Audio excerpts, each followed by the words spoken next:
Во пресрет на патронот на Виница Павловден, виничаниот синоќа го имаат на увид новото археолошко и историско наследство од последните 5 годишни истражувања на локалитетите Виничко Кале, Грубана, Коколофрид и Кременик. 150 нови експонати ја сочинуваат новата археолошка поставка во која е сместен периодот од енеолитот до средниот век, а е реализирана благодарение на повеќе проекти за истражување, конзервација и реставрација на кои работеше музеот во периодот од 2008 до 2013 година. Имаме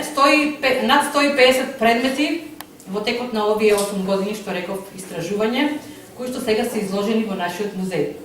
Периодите кои што недостасуваа во нашиот музеј, тоа беа енеолитот, бронзеното време, железното време,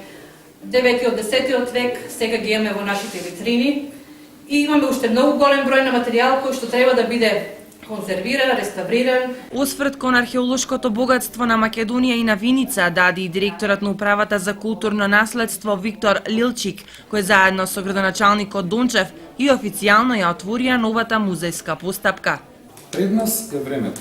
пред нас е времето во кое ние треба да се освестиме постепено и да речеме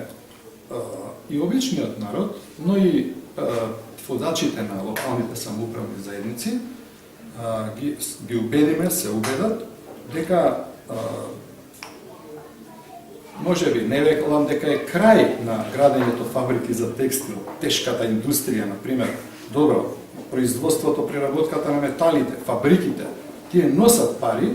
но веќе е време, ова е 21-иот век, кога ние мораме да започнеме да профитираме и од културното наследство, По научната обработка на археолошкиот музејски материјал ќе биде презентиран и новиот каталог како нареден проект на општината, а првите луѓе во општината и музеот со оптимизам дека археолошките наоди свое место ќе најдат и во новиот музеј.